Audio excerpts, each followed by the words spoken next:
This isn't a murder case, yet it's more bizarre than one. This isn't a kidnapping case either, yet it involved more police than one. This is one of the strangest disappearances in Australian history. It eventually evolved into a shocking hoax that defied everyone's logic. Not until that anonymous letter appeared did people realize with horror that the entire country had been deceived by a teenage girl for 5 years. Hello everyone, this is the Mystery Observation Room. I am Chong Fong. So what exactly happened? Let's go back to 1998 and step into this bizarre story together. On the central coast of Queensland, Australia, sits a sun-drenched town called Rockhampton. It's known as the beef capital of Queensland, where vast pastures and cattle form a natural landscape. The city's bustle is diluted, and the pulse of life is defined by sunshine, meadows, and a slow pace. People live simple, peaceful, and grounded lives. The story we're telling today took place in this quiet town. Natasha Ryan was a 14-year-old girl, attending North Rockhampton State High School.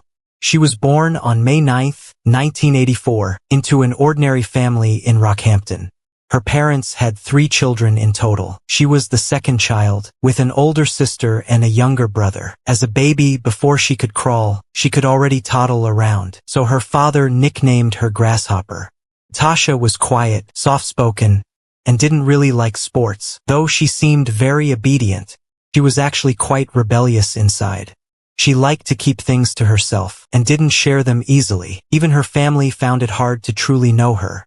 The family of 5 was once happy, but as her parents' relationship failed, the home fell apart. Her father moved to a city a 3-hour drive away, while the 3 children lived with their mother, Jenny. For young Natasha, that period felt like a corner of her world had collapsed. She fell into a long slump and remained deeply unhappy. With the arrival of puberty, the quiet girl began to rebel. She skipped class, argued with her mother, and used drugs. She was even briefly suspended for behavioral issues. Her emotions spiraled out of control, and she even made a dangerous attempt to cut her wrists. In 1998, at just 14, she started secretly dating a boyfriend 8 years older than her, Scott Black. Scott Black had already left school and was working as a milkman. In July, Natasha suddenly ran away from home. It took police 2 days to find her in a motel, where she was living with her boyfriend. Later, her boyfriend Blake was fined for obstructing the investigation, $1,000 Australian dollars. 1 month later, on August 31st, that morning, Mother Jenny drove her daughter to school as usual. At the school gate, Natasha got up and kissed her mother's cheek, said something affectionately, then walked toward the campus without looking back. Jenny watched her daughter's receding figure with a sense of relief. Although raising children is hard, seeing them grow up and become sensible makes it all worth it. At this moment, she never would have imagined that this day would be the start of a 5-year nightmare. That afternoon, Natasha didn't come home. Jenny contacted the school when she couldn't find her, but received an answer she couldn't understand. Natasha hadn't gone to class at all that day. What on earth happened? She had personally dropped her off that morning. A student mysteriously disappearing in broad daylight is no small matter. The school and police took it seriously and launched an investigation immediately, but there was almost no surveillance back then. Officers interviewed everyone, but no one saw her leave. Just like that, her disappearance became a mystery. Jenny and her relatives searched everywhere, and students searched every corner of the campus, but they still found nothing. The police committed massive resources. Rescue teams, helicopters, and dogs were deployed. Hundreds of officers and volunteers searched the nearby woods, fields, and rivers, conducting a grid search of abandoned buildings. They even burned large areas of brush, yet still found no trace of her. With extensive media coverage, Natasha's disappearance became the biggest news in Rockhampton and drew attention across Australia and the world. Television and newspapers covered the bizarre case. People across Queensland were worried about the 14-year-old girl's whereabouts. However, after searching for a month, Natasha had simply vanished. No clues were ever found. Her case became one of the most mysterious disappearances in Australia history. Some speculated at the time if Natasha had run away on her own, since she had done it once before, but her mother firmly denied it. It's impossible. If Natasha were still alive, I don't believe she'd let me suffer like this. While the search continued, a criminal investigation was also underway. As mentioned, a month before she disappeared, Natasha had run away with her boyfriend Blake, so the police focused their primary investigation on Blake. When the police found him, he was calm and stated the two had split up completely after the last incident. They had no contact since then. Police searched his residence. No suspicious traces were found. No witnesses saw him with Natasha. Lacking any direct evidence, he was cleared of suspicion. Although the massive search hadn't fully stopped, the golden hour had passed. Police lost hope for Natasha's survival. They focused on tracking potential kidnappers. In fact, between April and October, several cases occurred in the Rockhampton area, involving missing or murdered young women. This made the police realize they were likely facing a serial killer. Everyone assumed Natasha was one of the serial killer's victims. She had been murdered, and her body was discarded, and the police shifted their focus entirely to the serial murder cases. Until April 22, 1999, 8 months after Natasha went missing, police caught the serial killer Leonard. Leonard initially denied all charges, but during the trial he reached a plea deal. He admitted to 5 murders, to avoid being held in a general prison. Among his confessions was the missing Natasha. He claimed he met Natasha at a local cinema. The girl asked for a ride home, and then he attacked her in the car. He later threw her body into a pond. When the conclusion was announced, her mother, Jenny, nearly collapsed. On May 9, 2001, 3 years later, on what should have been Natasha's 17-year-old birthday, her family held a special memorial service. With flowers and candlelight, they bid farewell to the girl gone forever. To her mother, the girl's gentle words at the school gate, "I love you," played countless times in her dreams, as clear as yesterday. However, just as everyone had accepted, the fact that Natasha was dead, a twist that would shock all of Australia, caught everyone off guard. In April 2003, while the case against the serial killer Leonard for the suspected murder of Natasha was being heard in court, an anonymous tip appeared. The letter contained only a few short sentences. Natasha, who vanished 5 years ago, is alive and well. She is living in a house in North Rockhampton. The tenant is her boyfriend, Blake. Police initially thought it was a crude prank. After all, Leonard had already confessed, although he hadn't been sentenced yet, and Natasha's body was never found. It was a fact accepted by nearly all of Australia, so they simply ignored the tip. But a few days later, an officer reconsidered and decided to follow up. What if it's true? So on April 10th, 2 officers raided Black's house, just 4 kilometers from her home. Regarding the sudden visit, Black was completely bewildered. Under questioning, he insisted, "I have never seen Natasha, much less hidden her here." The officers didn't believe him. After a thorough search, they found a terrified, pale-faced, 18-year-old Natasha in a closet. A girl dead for 5 years was actually found in the wardrobe. Given the scene and their experience, the facts were quite clear. Black had kidnapped Natasha and held her for nearly 5 years. But surprisingly, when they tried to take her away, Natasha was extremely resistant. She refused to leave the house and didn't want to be found. You've likely guessed the cause. Stockholm Syndrome. This is an emotional dependency where victims sympathize with and help their captors. The story of 3096 Days we covered followed a similar pattern. You can check it if interested. The police naturally realized this. Nearly 5 years of captivity made Natasha dependent on her captor, Black. She was reluctant to leave. They immediately took her by force and notified her parents right away. Black was arrested for kidnapping. First, Robert couldn't believe it was true. He called to confirm the news and asked for her nickname. Then he heard that cherished voice. "Daddy, I'm your little grasshopper. I love you." "I'm sorry." Robert rushed to the station. When he saw the pale girl with the flickering eyes, he was first shocked, then overcome with joy. Police then held a press conference. Global media rushed to report it. A girl surviving after 5 years. is, if not unique, certainly a miracle of life. The Australia media went into a frenzy. Television headlines were full of the girl's miraculous return. While others wept for the reunion, Jenny's heart was in turmoil. She paced around the station, feeling deeply conflicted as police revealed the truth. Natasha hadn't been held captive, but she stayed in that house voluntarily, living a secret life with her boyfriend for 5 years. Hearing this, Jenny broke down. For 5 years, she suffered until she was numb. She dreamed of her daughter calling her countless times. She prayed for her daughter. She experienced utter despair. Now she knew it was all a lie woven by her daughter. Jenny later admitted in an interview, absolutely hated her at that moment. I wanted to grab her and choke her to death. But the moment I actually saw her, all that hatred suddenly vanished. So, during those 5 years, what kind of life did Natasha lead? In an exclusive interview with 60 Minutes Australia, Natasha finally revealed the truth. It turned out the disappearance that shocked the nation was a hoax she had orchestrated herself. Going back to August 30th, 1998, the day before she went missing, she secretly made a plan with her boyfriend, Black, to have him pick her up near the school.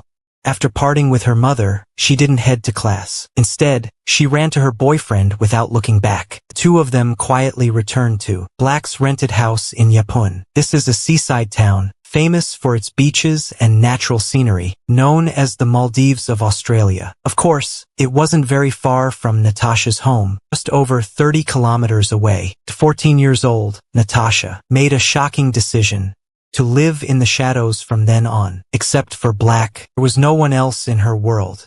And she actually did it. Even seeing her family's heartbreak on TV, seeing all of Australia worrying about her, and seeing hundreds of officers in a grid search, she never wavered in her resolve to stay hidden. Black also went to great lengths to protect her.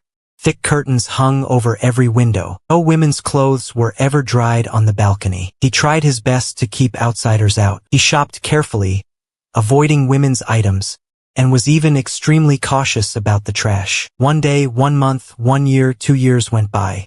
Natasha lived on the flip side of the world. Of course, visitors were inevitable, and Natasha would hide in the closet, curling up there without moving a muscle, until her boyfriend whispered that it was safe. Only then would she quietly come out. Although she had a TV to watch the news and know what was happening in the world, it's still hard to imagine that a child in her teens could go years without touching nature, without shopping or seeing friends. Such determination is truly extraordinary. I bet you watching this couldn't do it. But Natasha seemed to accept it easily and adapted to this kind of life. Unable to walk freely in the sunlight, she would lie on the floor, enjoying a sliver of warmth from the curtains. Unable to run outside, she used limited equipment at home. When her boyfriend returned, they would play a few rounds of pool. Her world was just TV, books, and the white cat that stayed for years. Since Blake never bought women's clothes, Natasha had to learn to do it herself, sewing simple garments. She also learned how to cook. She even studied German and other subjects online. Blake occasionally took her out for the sea breeze late at night, but only 6 times in 5 years. These were her only moments of freedom. Through extreme discretion and patience, Natasha truly vanished. Actually, she wasn't entirely unshaken. She broke down many times, missing her family, especially her mother. A few times she couldn't help but call home, but lost her voice after hearing her mother's hello. Not knowing how to face it, she could only silently hang up. In October 2002, Blake moved for work, and they relocated to a new home, only 1 kilometer from Natasha's house. Though the location changed, it had no impact on her life. The closet remained her hiding place in a crisis, as she would hide inside whenever anything happened. After 4 years of adjustment, Natasha had fully adapted to this seclusion, even finding joy in it. In her own words, that life wasn't bad at all. We formed a family, we had a little home, and we were very happy. Though news called her the girl in the closet, in reality, most of the time, she could move freely inside the house. It's just that she never opened the door. If no one had found traces of her, and sent that anonymous tip to the police, she might have stayed like that forever. No need for other family, and no need for friends. Exactly when their tracks were exposed, and who wrote that anonymous letter, remains a mystery to this day. In early April 2003, days before Natasha was found, she saw the news on TV about the serial killer Leonard being tried for murdering her, which she found completely absurd, so she called a child helpline as Sally.